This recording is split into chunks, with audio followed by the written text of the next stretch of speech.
you respond to that, let's get to the second part of the question, which is how do we actually fix this? How do we prevent kids of any president, regardless of their political party? The way you fix this is you have intellectually honest people call out corruption where they see it, whether it's on the Democratic side or the Republican side. Somehow I could see it on both sides, whereas Charlie Kirk thinks Daddy Trump did nothing wrong. Look, I'll ask you again, Kyle. Show me one deal that they signed since they became president. My dude, I don't know if you're listening or not, but I said very clearly. Can you name another deal? Okay, are you going to let me talk? Just name a deal. Are you going to let me talk? You don't routinely make interrupt me. $83 million in 1 year when Daddy is president as an oopsie. Right. So their income the year before that was $90 million and $95 million. They did business before they went into the White House, so they did not sign any new deals. This is the cute little trick. You this do is the cute recognize little that, trick. right, Kyle? Because as soon as I say, well, hold on now, it's proven that he took $300,000 from the Saudis while in office, he's like, oh, that doesn't count either. Well, so whether they're in office or they're out of office, it doesn't matter, and it's not corruption. Well, isn't that fucking convenient? That's super convenient, isn't it? Here's the other thing that really fascinates me, and maybe you can explain it to me, Kyle, is that when you own international assets and you become president of the United States, are you just supposed to sell everything? Yes! Really? Wow. Wow. So let's build out this argument. So you spend... You got it. Hold on, Kyle. You spend 50 years building a business from nothing, fighting back bankruptcy, with Daddy's money, renegotiating creditors, employing hundreds of thousands of people over 50 years, and then you give that business to your kids. That's not good enough. You somehow have to sell everything in a fire sale to try to appease the media and the far left wing. There was a president, excuse me. You will not be perfectly happy until Donald Trump's net worth goes down significantly. Basically, what this is all about is in search of corruption that does not exist. Oh, please. The reason it does not exist is that Republicans and conservatives are held to such an unrealistically high standard. If President Trump's sons were going around to China right now, seeking out money, seeking out deals, it would be all over the news. Hunter Biden, you know this. Hunter Biden went to Ukraine for one reason. You sure know how to talk a lot, don't you? I'm sorry, what? You sure know how to talk a lot. But, Kyle, you should start refuting what I'm saying, not swearing and walking around the You're stage. just not listening.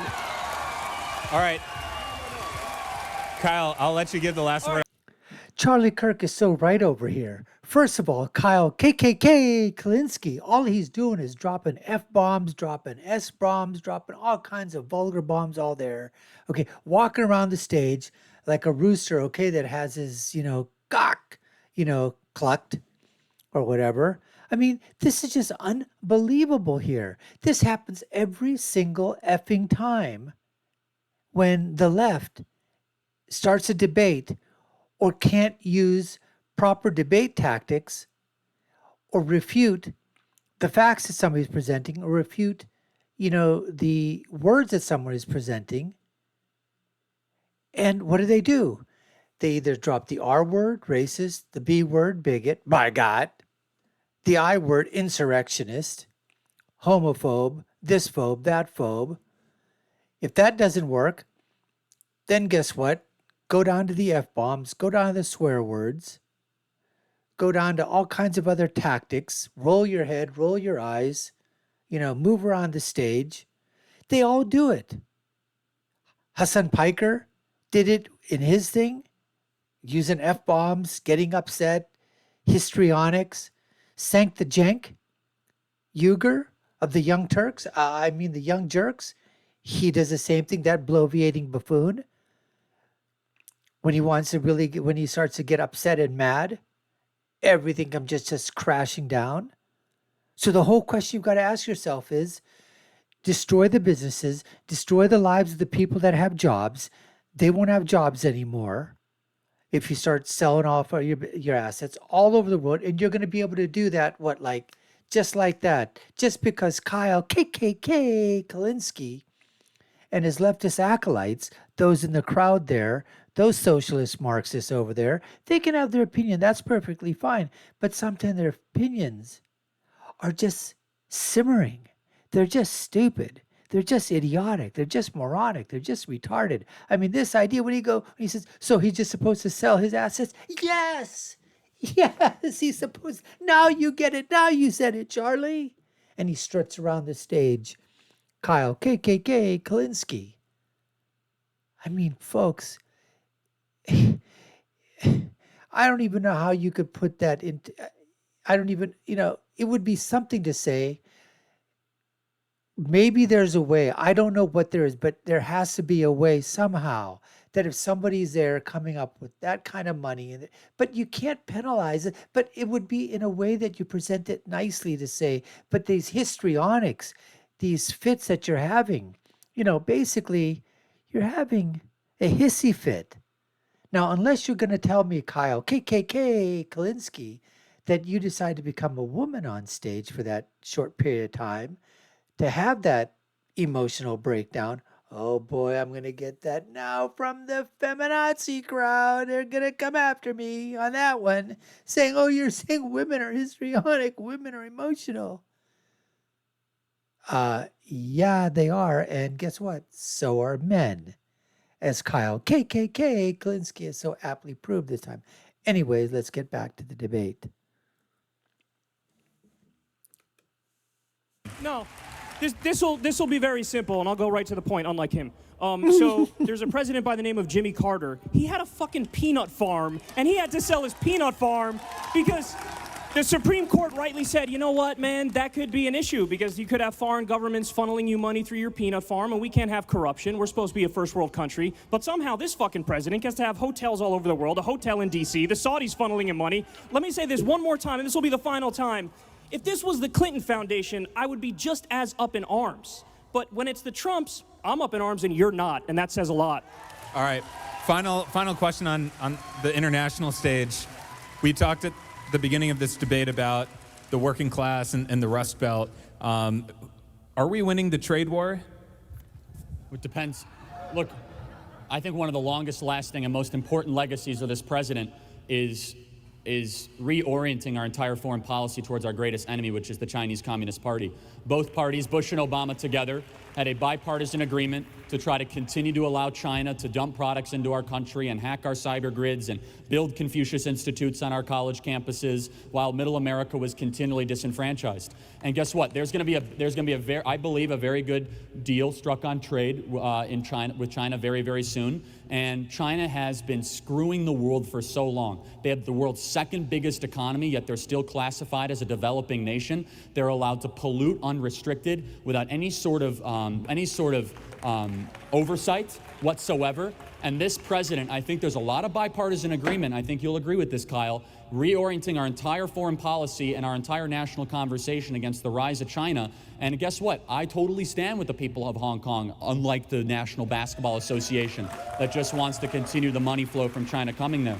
And so, look, I think absolutely, and we've already seen President Trump renegotiate NAFTA, yet Nancy Pelosi refuses to move the USMCA through Congress. We've seen President Donald Trump sign a historic trade deal with Vietnam, sign a historic trade deal with Japan. And guess what? I'm a big believer in bilateral trade deals. I think the Trans-Pacific Partnership, my goodness, NAFTA, TPP, all this stuff should be blown up and done bilateral trade deals one by one, and that's much more long-term sustainable than just having these globalist type, trade deals that benefit the rich, the few, and the well-connected.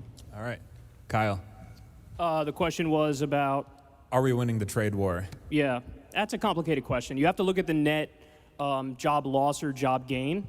And there are some specific industries that did well as a result of the tariffs that Trump put out there. I think the steel industry is doing better as a result of that. But then there is this other backlash effect where other industries are hurt by it. So if you look at the total job loss or job gain, I do believe we're a little bit in the negative. So I think there's a case to be made that we're not winning the trade war. However, I will say I actually don't disagree with the idea that you have to do something, because this country has absolutely been destroyed since our manufacturing base was just gutted, and that has to do with NAFTA, that has to do with permanent normal trade relations with China, that has to do with, all these trade deals. I mean, just point blank period, it was all for the rich and the corporations, and it screwed over workers, and we should have never done those deals in the first place. I think that's one of the main reasons why Donald Trump won, is because he went to the Rust Belt and he told those people, I'm going to bring your jobs back and all this stuff. So, it's a complicated question. I think we need to do something on trade. I don't think I trust Trump in the exact way that he's going about dealing with it. All right. Well, then you should come up with your own solutions instead of basically just saying it's complicated. It's a complicated question.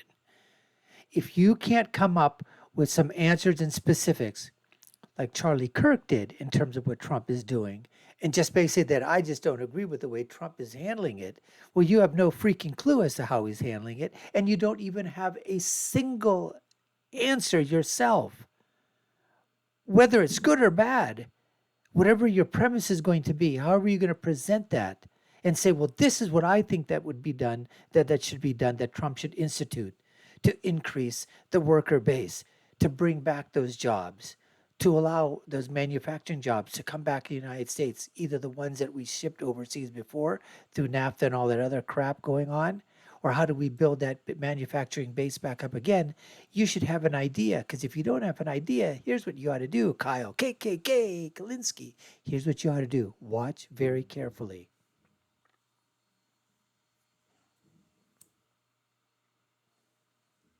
And never open your mouth again until you have an answer for the question other than, it's very complicated. I don't know. So final question here, and we talked about this a little bit backstage, and it's not really a point of debate, but something I think you've all heard through all of the answers is a libertarianism on both sides.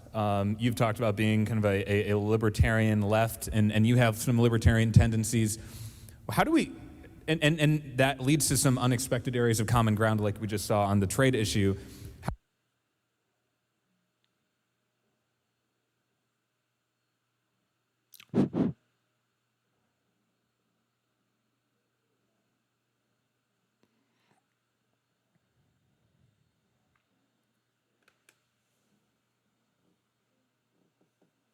How do we create some space for that in our politics where the populist left and the populist right can unite on some of these issues? Yeah, so I think we're actually already doing that, because you could see that, for example, Mike Lee, Republican Senator of Utah, and Bernie Sanders, they work together to use the War Powers Act to basically try to stop us from arming Saudi Arabia and helping them facilitate a genocide in Yemen. So you do have, that's right, that's a really good thing. So, you know, you do have points of agreement when it comes to war where we can work together, and you do have points of agreement when it comes to the drug war, for example. You know, I want to free every single nonviolent drug offender in this country. You know, I also want to legalize marijuana. I want to decriminalize all substances, because, listen, it really is it's a personal issue, and if anybody has problems with it, they should be getting treatment. They should be getting rehabilitation. They shouldn't be locked up.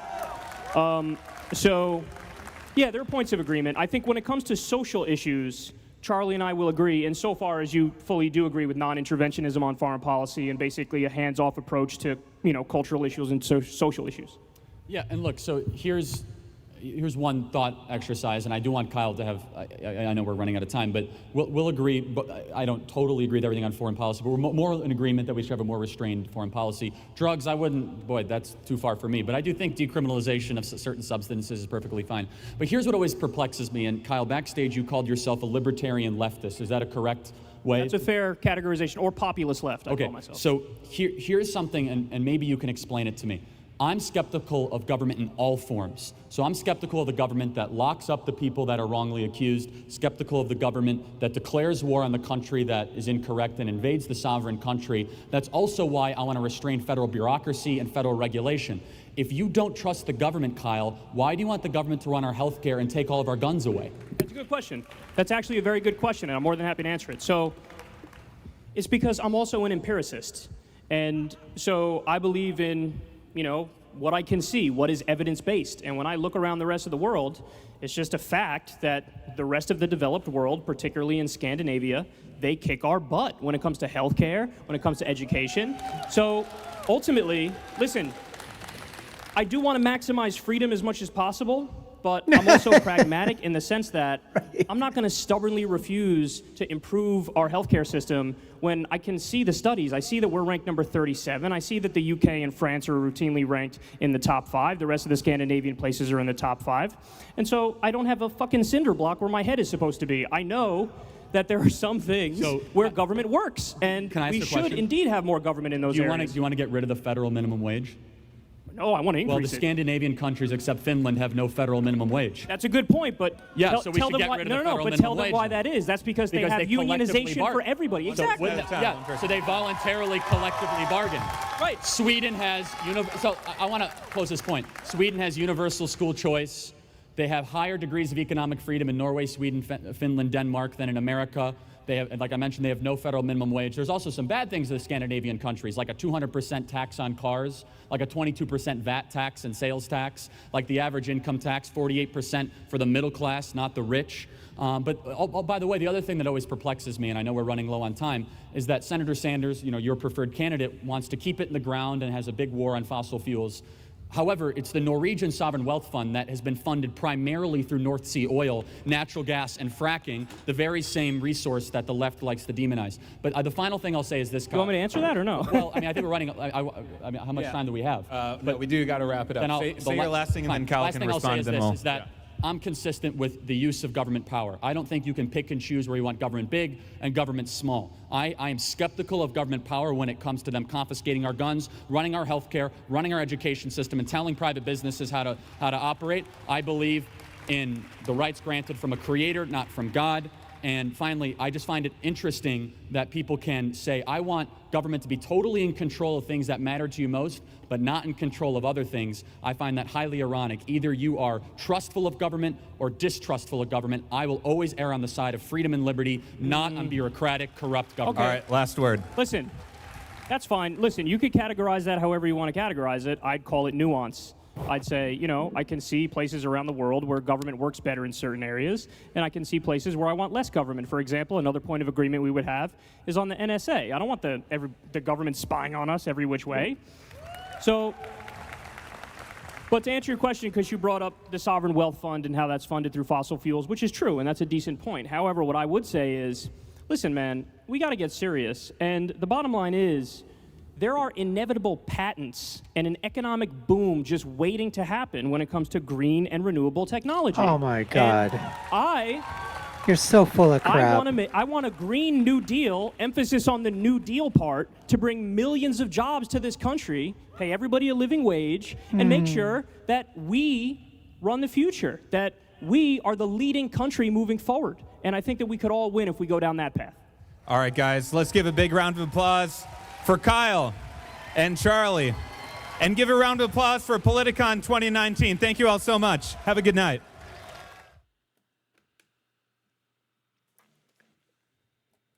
Well, so at the end of it, they did get together, kumbaya moment, give each other a hug. I mean, Charlie should have whispered in his ear and basically go, dude, bruh, enough with the F-bombs. I mean, come on, we're debating over here, man.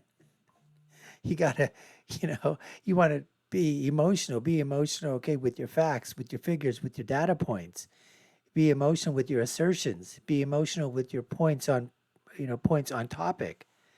Not just strutting around, like a rooster with its head cut off and dropping F-bombs and, any other kind of bombs all over the place when you don't have anything, good to say. And about that thing with the Nordic countries and Scandinavia and Norway and Finland, all that with the Sovereign Wealth Fund, you talk about with healthcare, you're talking about 99.99% white countries all the way across. You're not talking hardly any Asians, hardly any blacks, any Jewish people, any Chinese, any Japanese, any Asians, Pakistani, Indian, Middle Eastern, Spanish, Latino, Hispanic, African, none of that. So, of course, most of the disease processes that are going to happen are going to be what?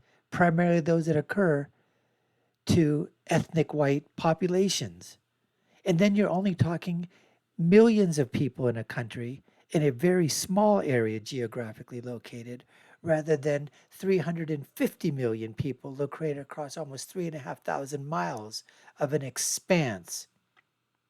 Some in packed areas, densely populated cities, others very sparsely populated. And then you're talking about all of the health challenges that are associated with all sorts of demographics, all sorts of ethnicities, all sorts of heritage. I mean, all sorts of mixed population, mixed race, all of that.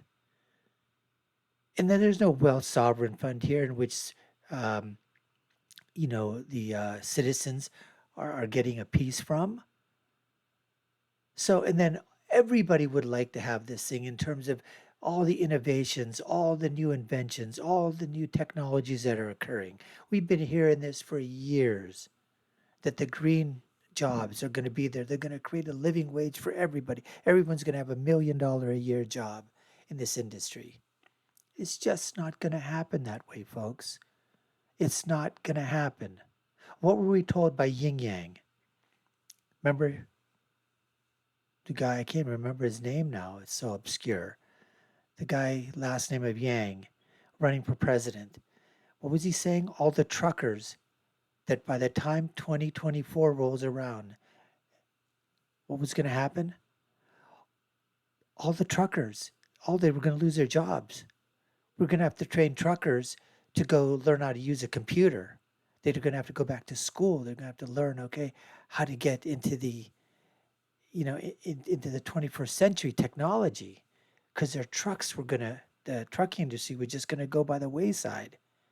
We have self-driving trucks and all that.